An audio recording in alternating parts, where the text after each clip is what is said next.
watch. Not that one, Babish. This one. It's an anime with, or it's an arcade with Alvin. Sorry. It's been a while since we watched an arcade with Alvin or any of the Alvin videos, so let's watch this because Monster Hunter and everything. Yeah.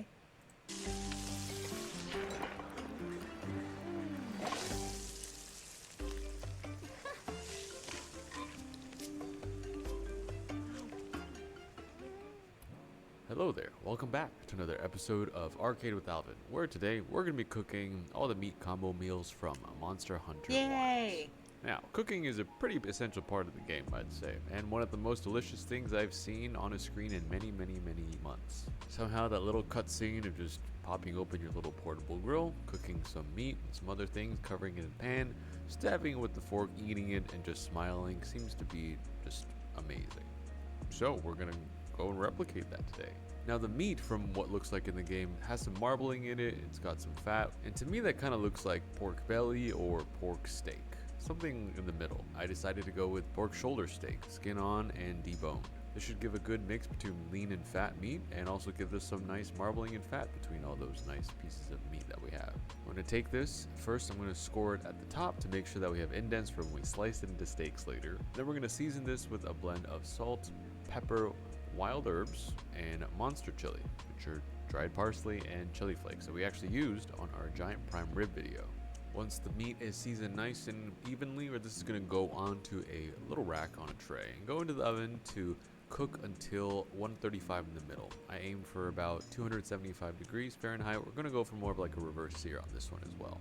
Alright, once that comes out and cooled relatively well, I'm going to go ahead and wrap this in saran wrap multiple times and do like a twisting technique used in dishes such as beef Wellington. You're going to give more of like a round, tight shape in case any of the meat kind of came loose during the cooking process. After this goes in the fridge to set and chill and cool down, I'm going to take this out, slice this into about 1-inch thick steaks. And yeah, this looks pretty good. Looking at the cross section, looks like something very similar to the game. Pink meat, nice fat, Yep.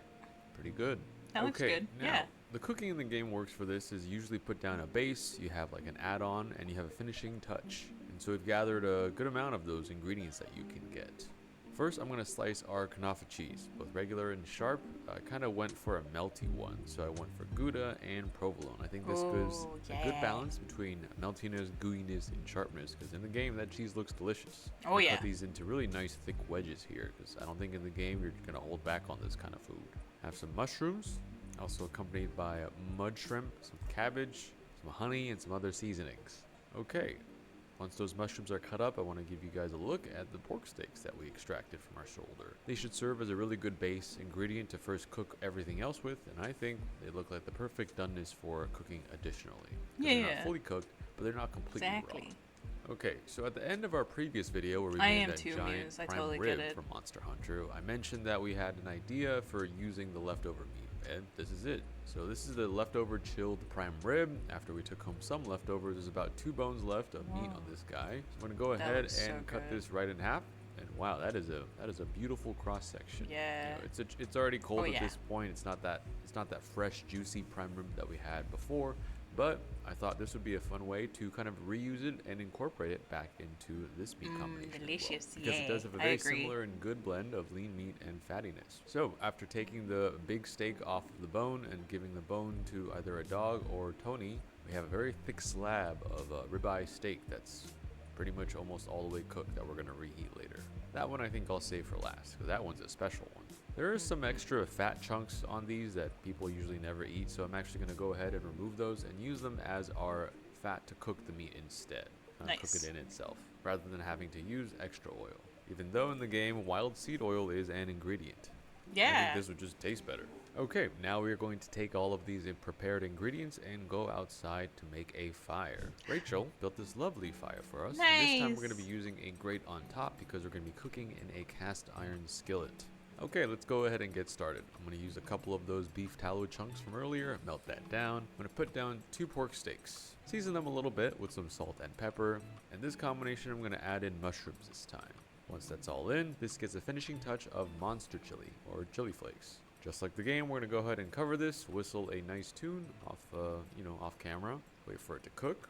Just give it like a couple of minutes. Flip this, admire the nice sear we have on the pork, and really admire the golden brown sear we have on those mushrooms. And let that cook for just a little bit longer until we're confident everything is cooked through. Raw meat would be a pretty big debug. Yep. Okay, this is hit this with a little bit more seasoning. Even though you can eat raw meat. And yeah, first combination of and meat, you get buffs from mushrooms, it. and monster chili is done. Bring this inside. Let it Not rest for very a couple of realistic, minutes. Capcom. Just like the game, I'm gonna just go ahead and stab it with a knife. Whole steak. And yeah, this is pretty good. Let's be a little bit more, pragmatic and cut a piece off and eat it with some mushrooms. Yes, Rachel likes it. This is a very good combination. You can't really go wrong with some seared fatty meat, some mushrooms to absorb all that flavor, and a hint of chili on top to give things a little bit of a boost. This is going to go onto our snack plate for everybody else in the studio, which will probably get a little bit larger by the end of this video. On to the next combination. All right, next up, we're going to go ahead that's and a studio do our I'd pork love to sticks, work in. season I'm again, just salt and saying. pepper. This time, our add-in is going to be mud shrimp, which is a shrimp. Shrimp. I'm guessing Yeah. it's just shrimp. I don't want to put the mud in there. I don't think that would taste very good. And our finishing touch will be wild herb. So we chose dried parsley, a nice green color to kind of complement the brown and the pink. Again, same as usual, sear, flip, cover, everything looks pretty good. Finish it off with a little bit more seasoning, a little bit more wild herb, which is, funnily enough, because of the heat of the flame, is actually flying upwards every time I drop it into season. It is like an anti-gravity skydiving chamber in here, for the parsley at least. So I'm having to forcefully almost throw it down for it to land correctly. Yep, this one looks pretty good. Let's take a bite. Good looks, good textures. Gave Tony a little bite off the knife. He likes it. Gave Nico a little bite. Very good surf and turf combination. Simple, to the point. Pork goes well with shrimp if you cook it like this. All right, the next combination, pork steak down, some seasoning. We're not going to add in the ingredients just yet. I want to sear and flip this first because this one, our add-in is going to be the kanafa cheese. I chose Gouda for the first round because if we just put that on the raw pork, I don't think that would taste very good. Cover that, let that melt, get nice and gooey. Then our finishing touch is some Eastern honey, which is honey that I used with my right hand, so it's on the east. We're going to drizzle that in, get it nice and caramelized, and take that off. This is probably one of my favorite combinations that I've been looking forward to ever since seeing the clips in the game. It's really nice how the honey starts to caramelize on the really hot cast iron pan, almost like a slightly charred flavor, which does go pretty well with the meat.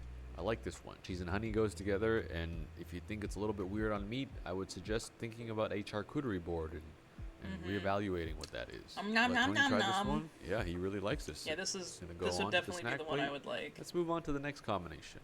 Okay, this one. Pork steak down. Sear it, season it. We're going to add in some wild mushrooms. And this time use the sharp kanafa cheese, which is our provolone. This is going to get nice and melty. It melts a little bit better than the Gouda, in my opinion. We're going to top this with a finishing touch. He added an extra ingredient. Very delicious looking meal. There's not too much to say, but whoever the Monster Hunter animators are clearly had some really good source material. Yeah, they're doing the combos. I would not be surprised. But he put an extra one in this one. Right in front of them as they were working hard on their drawing pads. Very cheesy and delicious bite, especially with the mushrooms. Maybe it's just me, but something I love about mushrooms is that if you sear them and eat them with meat, you just get that extra burst of flavor than if you just had them on their own. I really like this one. And pork steak, at least pork shoulder, seems to be the best cut for this, for any of these, as it's a nice balance of lean meat and fattiness. Really complements all the ingredients we're throwing in here. Okay, our next combination is going to be pork steak down, season, sear it again, get a nice flip, get some nice color, and then we're going to crack in 2 fluffy eggs. I'm not really sure why in the game they call them fluffy eggs, because they just look like eggs, but maybe the game has really extra fluffy eggs for some reason, or maybe that's just a serving suggestion. So we're gonna follow that. Finishing touch will be chili flakes. Look kind of like something you just make on a Sunday morning, a brunch dish you might have at a restaurant. With things that they had lying around from the day before that hopefully won't make you sick. Anyways, we're gonna cut the yolk open, use that almost as a sauce to spread across our meat and eggs, and yeah, this is very solid. Very energy boosting meal. Lots of protein in here, which I do enjoy. Maybe. Okay, move off to the snack plate and let everybody peck at it while we go with our last combination. Actually, our second to last. This time we are going to use the prime rib cut from earlier. This is probably the one I have been the most excited for. Take this giant ribeye. That's pretty much all the way cooked, just medium rare. and you're going to sear that down. And on one side, because we have so many ingredients left over, I'm going to throw in mushrooms, and on the other side, the rest of our mushrooms that have been cut up. I'm going to give that a really, really, really good sear, flip it, admire that nice crust that we got all the way through. And this time we're going to use our sharp Kanafa cheese to kind of put on the top. I kind of wanted to see what almost all of the ingredients that we could use would taste like together, and this is our kind of ultimate version. I don't think the game allows you to do this, but we are in real life, and I can do what we want. Okay, after covering this and giving it a little bit of extra time to let that cheese nicely melt, go ahead and season this again, melt a little bit more, and finish with some Eastern honey, letting that sizzle a little bit before adding our final finishing touches of wild herb and monster chili in the same time. Now this looks really fun. This is kind of one of those to share dishes, maybe for 2 or for 4 that you could order at a restaurant, because it kind of has everything, and you could probably make 10 different bites out of what's in here. It also kind of reminds me of something you might order at a steakhouse without the cheese and everything, because you have steak, got mushrooms, and you got your surf and turf with the shrimp on the side. Now, if you probably ate this in the game, it might give you every single buff available, which I think is a good thing. Maybe they should make this like an ultra S tier meal that you could cook once every 10 hours. And I'm hungry again. I think it's delicious. I'm actually doing okay. Eat it with the mushrooms and stuff. Put it in my mouth. Yeah, yes, this is exactly. A great bite. In my mouth, mouth, fun way to reheat leftover steak if you have a really thick one, and definitely made the prime rib a little bit more exciting compared to just eating it normally. It does need a little bit more salt because the meat is quite thick. Let's go ahead and make sure everybody else gets a chance to enjoy this creation. Yeah, this is also this is a good one. We're gonna move that onto our snack yeah, plate. the hand point thing, you know it's good. For every single combination meal so far, but in the game, instead of meat, you can also do fish or vegetables, which in this case uses a giant wedge of cabbage. So we're gonna get some beef fat melted down. You see a whole giant chunk of cabbage, making sure this to is treat always it like the thing. Salt it, flip this it. is always the admire thing that that it's got seared, me in the game. And then for the like, topping, on this one, for a more vegetarian-friendly one, we're gonna go for some Kanafa cheese along with the honey. So first, the cheese goes down. We're gonna cover that, let that melt, and because this is the end of our day, I like that he says vegetarian, down a bit, we're gonna take off the grate. We're gonna put the cast iron directly on the coals themselves, just to get some more heat through. Then we're gonna drizzle some Eastern honey. Admire the nice cheesy caramelized edge bits, which I think are my favorite part. And Rachel is going to be taste testing this one, as I'm very, very, very full at this point. As you can tell by her dance moves, she loves this one. And after tasting it, I tend to agree. The cabbage with the beef fat after you cook it down goes really well with cheese and honey, and even though it doesn't have the fortification, I don't think you're going to use Impossible beef. I can see why this fat, dish might give you though, because that's what he was using was fat. Okay, let's make sure to take all of our leftovers from our snack plate, pack these up in a little but he used beef fat. Like that's what for the rest of the week. Was. We make sure to eat these off cooldown. He used beef fat for the recipe. Yeah, that was a good one. I mean, you could get a different skillet too. He used beef fat like you see it. That part. And Rachel's the fire has kind of gone down a bit. With a nice sear. So right here, like he has the chunks. It's not just choosing to use not clean the pan. He actively used beef chunks to grease the pan for that dish. That's what I was meaning. So, yeah. So that's why I just found it funny that he mentions more vegetarian friendly, and it's like this right here makes it so it's not. That is my only gripe. If you wanted it, yes. If you wanted it truly vegetarian, you would do Crisco.